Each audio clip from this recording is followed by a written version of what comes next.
boys and girls, this is Mrs. Zielinski here, Literacy and Technology Specialist over in the library at the Primary Education Building. And today I am going to be sharing with you Chapter 7, The Vacuum Cleaner. From his position under the bed, Ralph watched the tank of the vacuum cleaner being dragged in from the hall and listened to the clash and clang of the attachments as the maid connected a long metal tube to the nozzle at the end of the hose and fastened a carpet cleaning part to the end of the tube. He heard her humming to herself as she plugged in the deadly machine and began to work it back and forth across the carpet. It's nice she's so happy, thought Ralph bitterly, as he watched the hungry machine devour dust and lint that lay in its path. The maid's feet in white sneakers moved across the room until, without bothering to bend down to see where she was cleaning, she shoved the attachment under the bed. It slid closer and closer to Ralph. To be on the safe side, he pushed the motorcycle farther from the reach of the machine, but he dared not take his eyes off the attachment for even an instant. He shuddered as he watched it gobble a dust mouse, but even as he shuddered, he was fascinated by the power of the motor. The maid began to sing, "I'll give to you a paper for pins, for that's the way my love begins."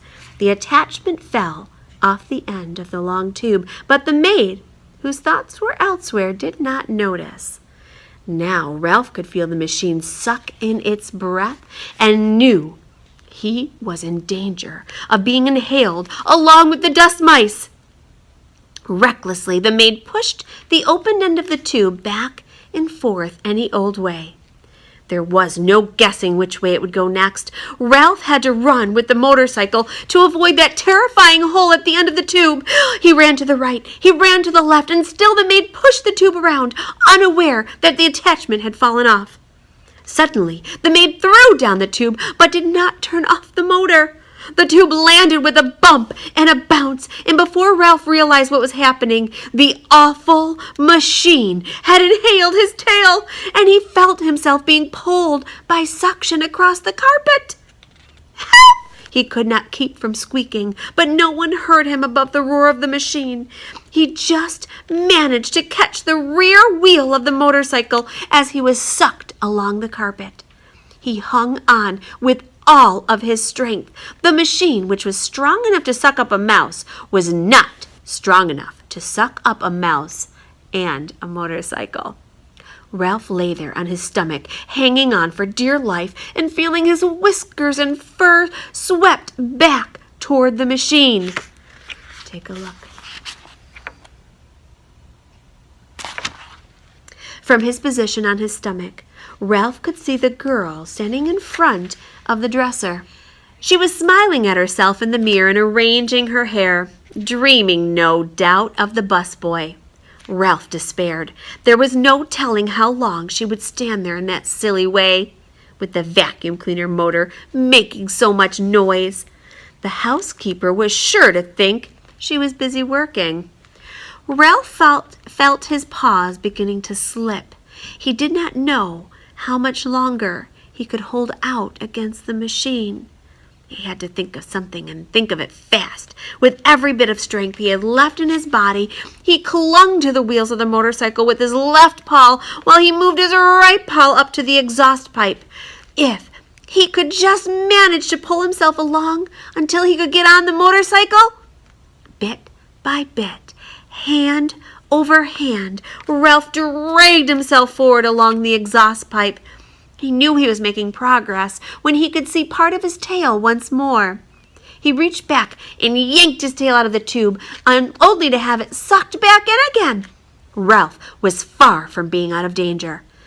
"I'll give to you the keys to my heart," the maid sang to herself before the mirror, now pulling her hair behind her ears, now piling it on top of her head, oblivious to the desperate struggle under the bed. Once Ralph's paw slipped from the exhaust pipe, and he thought he was a goner until he caught the rear wheel in time to save himself. Slowly he moved forward until his entire tail was free. Things were easier when he could brace his hind foot against the spokes of the rear wheel.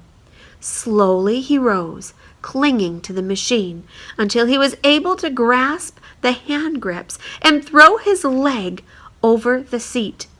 Ralph felt considerably safer sitting on the motorcycle and very much pleased with himself for having outwitted the vacuum cleaner. He was quite sure by now that the maid would never bother to look under the bed.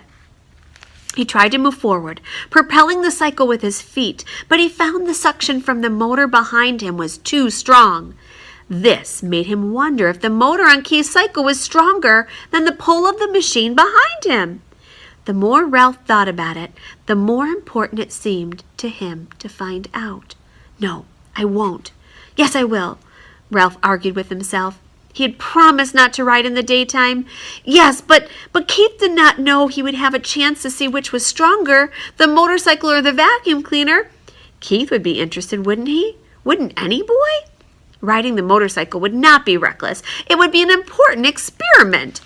Motorcycle versus vacuum cleaner. Which would be the winner? Ralph had to find out. The maid turned abruptly from the mirror. Her feet and sneakers moved across the floor to the electric outlet. If she disconnected the vacuum cleaner, there would be no experiment. If Ralph was going to pit one motor against the other, he had to do it now. He would never have another chance. Ralph picked up his tail and started the motor. Without taking time to let it warm up, he gunned it with all the breath he could inhale. The motorcycle got off to a faster start than Ralph expected. So fast that Ralph lost control. He shot out from under the bed just as the vacuum cleaner died with a long, drawn-out groan. Suddenly, everything went white, and Ralph found himself bumping along in a strange, ghostly place, all white and made of cloth that seemed to be closing in on him from every direction. Ralph had ridden straight into a pillowcase thrown on the heap of laundry the maid had dropped on the floor, and the opening of the pillowcase had fallen shut behind him. Ralph had no idea which way was out. He dismounted from the motorcycle and beat at the cloth with his fist, but everywhere he struck it was soft and yielding. He stamped his feet, only to have the cloth give softly and silently beneath him. He began to wade through the pillowcase, tugging the motorcycle along behind him, while he wondered why he had thought it so important to test the motorcycle against the vacuum cleaner. The light, filtered through unknown layers of cloth, was dim, and he sank to his knees in bed linen with every step. When he came to a seam, he knew he had been wading in the wrong direction. "Drat!" muttered Ralph. He turned, still dragging the motorcycle, and tried to retrace his footsteps, only to find he had no idea which way he had come. There were no landmarks. The clouds of cloth were white, billowy, and yielding in all directions. "Double drat!" He stamped his foot, only to find himself sinking deeper into the linen. From the swishing sounds he could hear outside, Ralph knew the maid must be unfolding clean sheets over the bed. He plodded on, dragging the motorcycle without direction and with very little hope. "He promised to buy me a bunch of blue ribbons," sang the maid, "to tie up my bonny brown hair." Down the hall a door opened. Ralph heard a muffled woof, and in a moment the click of a small dog's toenails on the bare floor at the edge of the hall carpet, followed by sniffing that was dangerously close. The little terrier began to bark. "I know you're in there," he yipped. "Stick out your tongue and wiggle your fingers at me, will you? You just wait." Paws began to scrape at the sheets and pillowcases, as if the dog were trying to dig a hole. Ralph decided it was wiser not to talk back to the dog. He huddled, scarcely breathing, against the motorcycle. "Well, hello, you cute little thing," said the maid, revealing to Ralph that she was even sillier than he had thought, as if there was anything cute about a terrier that could scarcely see through his own hair. The dog went on yapping, a bit self-consciously, Ralph thought, now that he knew he was being admired by the maid. A man's steps came thumping down the hall. "Stop your racket, you pesky mutt," said the owner's voice, and Ralph knew when the bark suddenly came from above him that the dog had been snatched up. "Let me down! I'll dig him out!" yapped the dog as he was carried away. "Just let me down for 1 minute, I'll show you!" Suddenly, Ralph felt himself being tumbled about in the pillowcase. He did not even have to think what to do. He automatically grabbed for the motorcycle and held on with all his strength. Even though he had been tipped upside down with his feet in the air, Ralph knew he was being lifted up inside the bundle of bed linen and carried down the hall.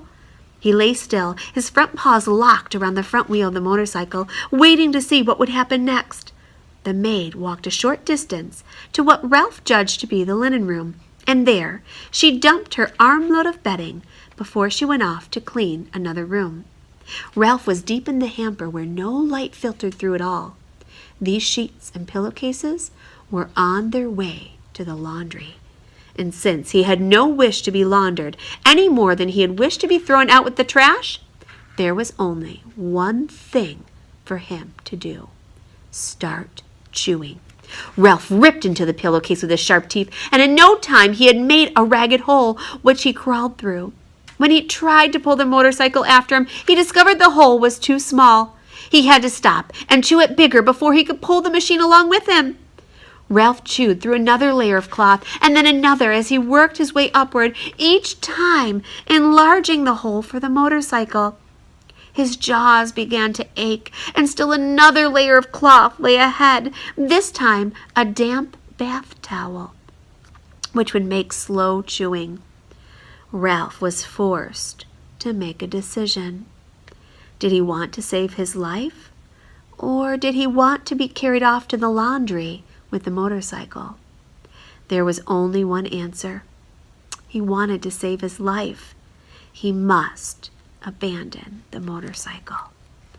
With aching jaws, Ralph chewed onward and upward, moving faster now that he was making mouse-sized holes instead of motorcycle-sized holes.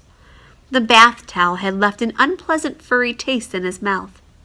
Gradually, light began to filter through the cloth until finally, when Ralph thought he could not force his jaws to close on one more mouthful of fiber, he emerged into daylight at the top of the hamper.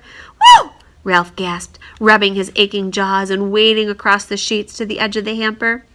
He leaped lightly to the floor and, hugging the baseboard, scurried down the hall to room 215, where he flattened himself and squeezed under the door. Safe, but exhausted and filled with remorse at the loss of Keith's motorcycle, Ralph dragged himself off to the mouse hole to catch up on the sleep he should have had that day. That is the end of Chapter 7. Thank you for reading along with us, boys and girls.